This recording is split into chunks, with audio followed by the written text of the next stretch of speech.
안녕하세요. K입니다. 여기는 상록구 이동,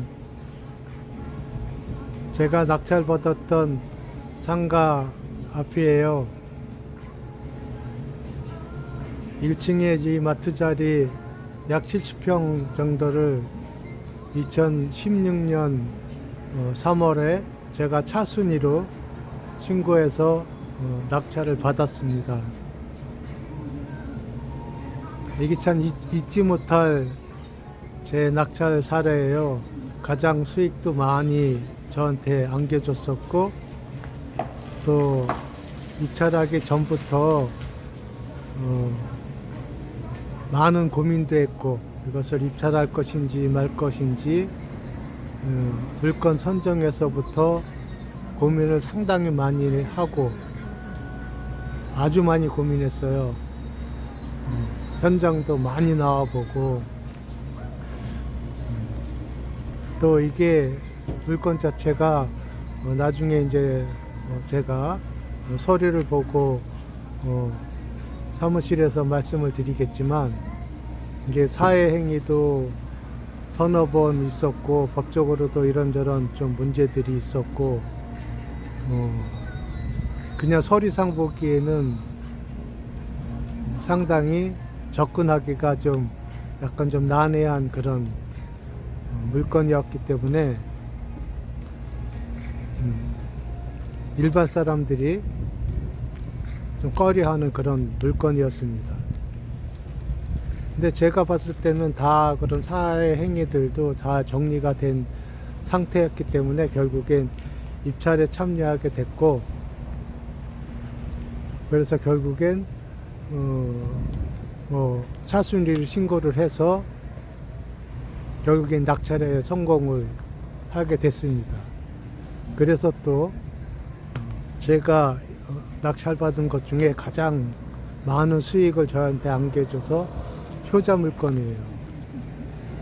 주차장도 이렇게 앞에 넓게 쓸 수 있어 갖고 마트로서 활용하기에는 아주 좋은 조건을 갖고 있습니다. 저 앞에 지금 보고 있는 요 앞에 그 상가가 제가 낙찰받았던 그 마트 상가입니다. 이 앞에 주차장을 다 활용할 수가 있어 갖고 아주 마트로서는 좋은 조건을 갖고 있어요. 아직도 지금도 마트로서 활용하고 있습니다.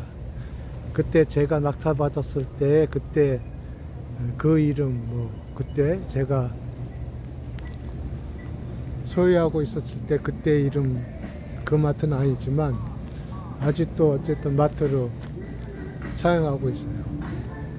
마트로 사용하기가 가장 좋은 곳이니까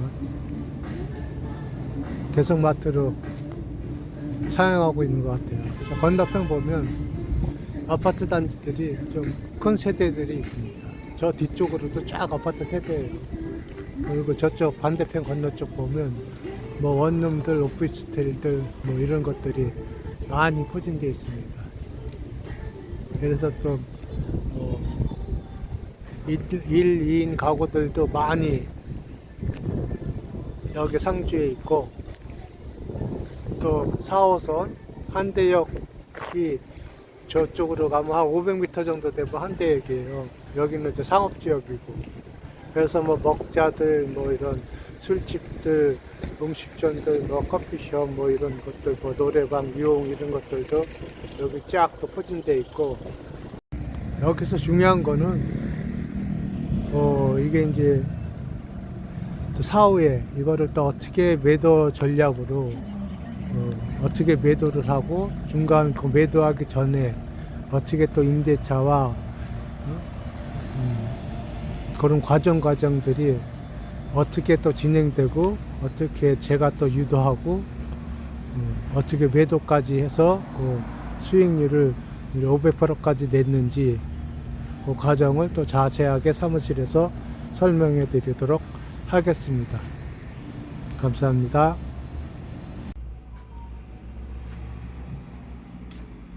상록구 이동 상가 낙찰 받은 거를 계속 사무실에서 진행을 하겠습니다.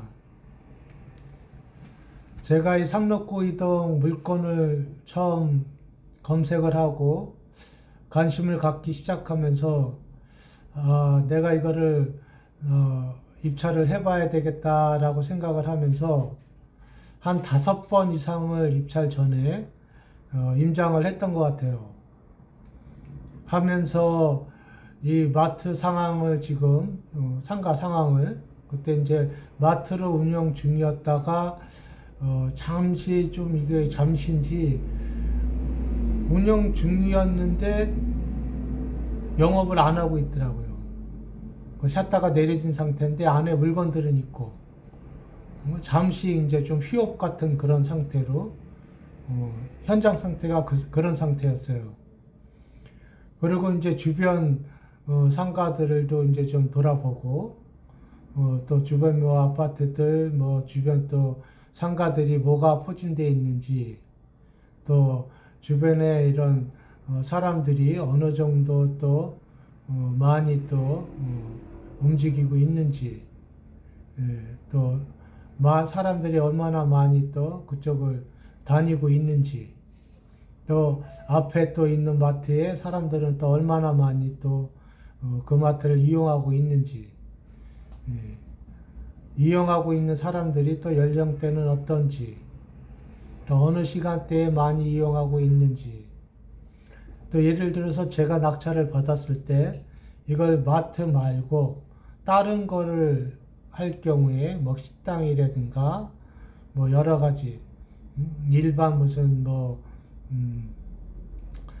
할인 마트를 할인 뭐 다른 마트 말고 일반 이런 식품 마트 말고 다른 것들로 또 활용할 수 있는 방안이 뭐가 있는지 뭐 여러 가지를 뭐 생각해 보느라고 한 5번 이상을 임장을 했던 것 같아요. 그러면서 막 이 생각 저 생각을 많이 했는데 그러면서 이제 제가 가장 중요하게 생각했던 것은 그래도 제일 중요한 거는 이 상가가 자체적으로 갖고 있는 부동산 가치다. 이 가치가 지금 얼마쯤 되나라는 거에 대해서 가장 깊게 제가 생각하고 또 조사를 했어요. 그랬을 때 이 주변에서 지금 상가가 가치가 형성되어 있는 가격이 평당 대체로 좀 좋은 몫에 있는 거는 뭐 거의 평당 한 2천만 원 가까이 갖고 지금 여기도 보면 감정가가 보면 지금 이 감정가가 건물 면적이 지금 나온 게 70평 정도 되는데 13억이니까 평당 약 한 1,800만 원 정도 가는 거죠. 감정이 법사 감정이. 그러니까 지금도 목 좋은 데는 평당 2천만 원이 호가예요. 그리고 실거래되는 거 봐도 평당 한 웬만한 거는 1,300 정도, 1,400 뭐 그 정도 선은 충분히 거래가 됩니다. 그렇게 봤을 때 지금 얘가 최저 가격을 보면 지금 4차까지 3차 유찰되고 지금 4차가 진행되는데 지금 4억 4,700부터 시작을 해요. 그렇게 보면은 지금 70평에 4억 4천이면은 평당으로 따져봤을 때 한 600, 한 40, 30? 이 정도밖에 안 된다는 얘기인데 그러면 지금 형성된 가격으로 봤을 때 반이 안 된다는 거 아닙니까? 그리고 지금 이 물건 현황 자체가 아까 현장에서 잠깐 말씀드렸다시피 뭐 사회행위 같은 것들도 뭐 여러 개 껴 있었고 또 이게 현 구분 건물이지만 정확하게 호수가 나눠 있는 구분 건물이에요. 건축물 대장을 띄워보면. 하지만 이게 사용자의 편의 때문에 그런 건지 현재는 벽체 없이 3, 4, 5, 6, 7, 8이 마트로 사용하고 있어요. 그러니까 보면은 일반 구분 건물이 아니라 그냥 오픈 상가로 보인다고. 그러니까 이거 오픈상가 같은 경우는 은행에서 대출을 꺼려하는 은행들이 금융권이 많습니다. 그러니까 이거 낙찰을 받아도 대출에서 어려움을 겪을 확률이 나름대로 많이 있어요. 그러니까 이게 상당히 접근하기가 쉽지 않은 그런 물건이에요. 그래서 분명히 요번에 입찰하기 전에도 요번에도 분명히 여러 명이 이거를 들어올 수 있는, 입찰을 참여할 수 있는 확률은 별로 없다. 이거를 잘 파악하고 이거를 이겨낼 수 있는 흔히 말하는 좀 이거를 잘하는 선수들만 몇몇이 아마 참여할 것이라는 그런 확신은 들었어요. 그래서 나도 이거를 참여해야 되겠다. 그리고 분명히 요 지금 최저 입찰가에서 조금 더 몇 프로 더 쓰는 선에서 아마 낙찰가가 정해질 거라는 그런 확신도 들었습니다. 저 역시도 이 지금 최저가에서 써야 한 10% 정도 선 더 쓰든지 그 안쪽에서 제 입찰가를 정하려고 생각을 했었어요. 그렇게 보면 현재 형성되어 있는 부동산 가치, 평당 아주 최하 금매를 잡아서 1,000만 원씩만 잡아도 이게 70평이면 한 7억 정도 한다고 보는 건데, 그러면은 제가 넉넉 잡고 낙찰 가격 잡아서 한 4억 한 8, 9천 쓴다 그래도 그건 한 2억 이상의 갭이 나오는 건데, 부동산 가치로만 봐서. 그러면 향후에 내가 이거를 하고 어떻게 출구 전략을 짜고 어떻게 매도 전략을 해서 할 거냐, 이거를 크게 고민할 필요 없이 일단은 내가 자신 있게 도전을 해야 되겠다라는 생각으로 확신을 굳혔습니다. 그래서 입찰에 내가 자신 있게 참여를 하게 됐어요.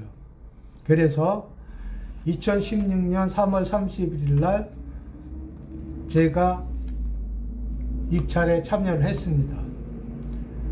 그런데 제가 1등이 되지 못했어요. 1등은 그 유동회사가 4억 8천에 36.78%로 1등이 됐고, 제가 차순위가 됐어요. 4억 7천6백만 원. 약 한 400만 원 정도 차이가 났죠. 근데 이제 차순위 신고를 하라 그러는데 그 신고 눈치도 그렇고, 그래서 또 유당화에서는 그 정도 차익밖에 한 400만 원 정도 차이밖에 안 나면 이 친구들이 잔금을 포기하는 경우가 많습니다. 이 친구들은 어차피 지네 손해가 안 나고 조금이라도 이득이 나면 정리를 하니까 이 채권을. 그래서 저는 차순위 신고를 했습니다. 그래서 4억 7,600만 원의 차순위 신고를 했고,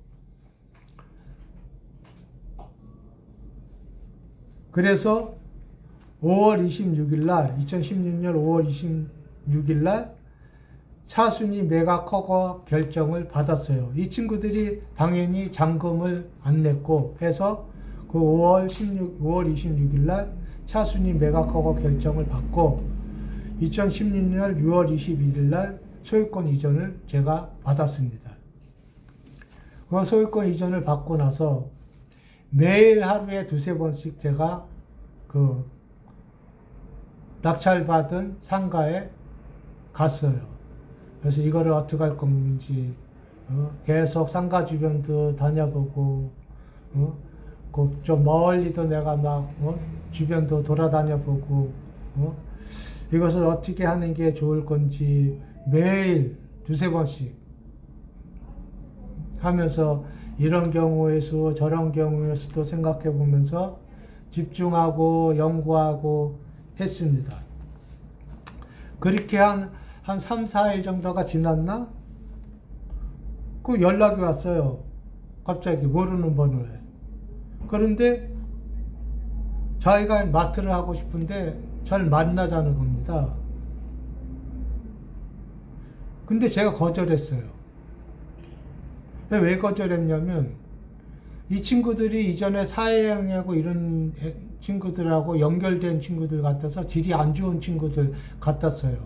제가 낙찰 받아서 상가 그 주변을 다니고 이렇게 사람들 좀 주변에 그 미용실도 뭐 운영하고 있고 그 주변 사람들하고 얘기를 잠깐 해봤을 때게 뭐 들리는 얘기가 별로 이렇게 좋은 얘기들이 없었어요. 그래서 이 친구들하고도 내가 뭐 연결을 좀 안 하는 게 좋겠다라는 생각이 들어서 그래서 그 친구들을 갖다서 내가 거절을 했습니다.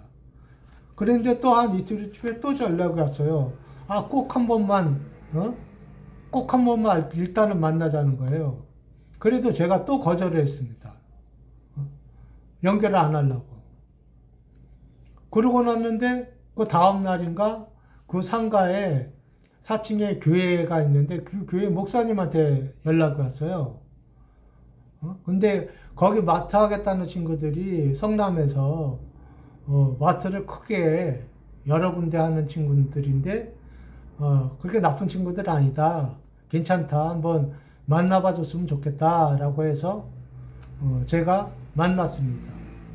만나서 이제 그들하고 협의를 봐서 그들이 좀 구매 의사를 밝혀서 구입 의사를 밝혀서 7억에 그들한테 매각을 하기로 하고 그래서 9천만 원을 계약금으로 받고 그리고 그 다음에 2017년 2월 28일 날 잔금을 받기로 하고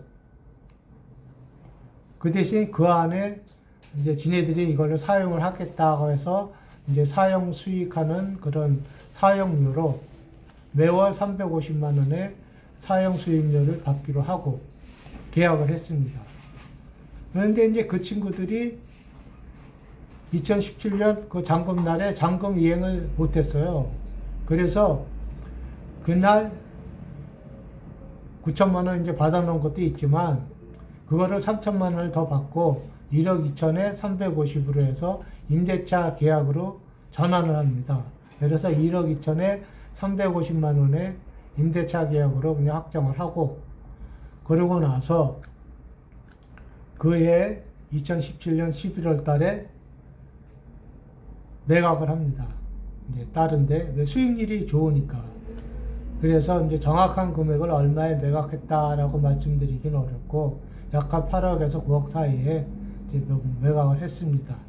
그래서 제가 투자한 투자 대비 이제 수익률 보면 약 한 500% 가까이의 수익률을 봤어요. 제가 낙찰받은 것 중에 가장 높은 수익률이 이 물건이에요. 그래서 저한테는 뭐 사연도 뭐 사실 다 설명드리면 뭐 더 여러 가지가 많이 있는데 다 말씀드릴 수는 없고 사연도 많이 있지만 또 그만큼 저한테는 의미도 있고 또 효자 물건입니다. 제가 여기서 이제 또 말씀드리고 싶은 거는 뭐 완벽하게 뭐 여러 가지 퍼펙트한 계획을 가지고 그 순서에 따라서 정확하게 해서 정확한 그만큼의 계산에 맞는 딱 수익을 보고 계산대로 탁탁탁 되는 것 물론 좋지요. 안전하고 편안하고 좋지요. 그런데 제일 중요한 거는 제가 생각할 때 중요한 거는 그전 어느 정도의 이게 이만큼의 확률로 어느 정도의 상황이 생긴다라고 보면 자신감을 갖고 긍정적인 생각을 가지시고 도전을 해 보시는 게 더 중요합니다. 그렇게 하셔야 해 보셔야 하셔야 확신이 드시면 과감하게 도전해 보시는 게 중요하다고 생각합니다. 그래서 이 전 회에도 제가 말씀드렸다시피 부동산은 가장 중요한 게 권리가 어떻고 분석이 어떻게 해서 이거 물론 중요하고 좋습니다만 가장 중요한 거는 가치를 보고 판단해서 가치대로 그만큼 가치가 있는 것을 제가 얼마만큼 싸게 매입할 수 있다면 그만큼 과감하게 도전하는 게 중요하다고 생각합니다. 또 다음에 제가 또 여러분들한테 더 좋은 본보기나 그런 사례가 될 수 있는 것을 제가 낙찰받는 것 중에 한 가지를 올리겠습니다. 지금까지 제 얘기 들어주시고 봐주셔서 감사드리고 다음에 뵙겠습니다. 감사합니다. 안녕히 계세요.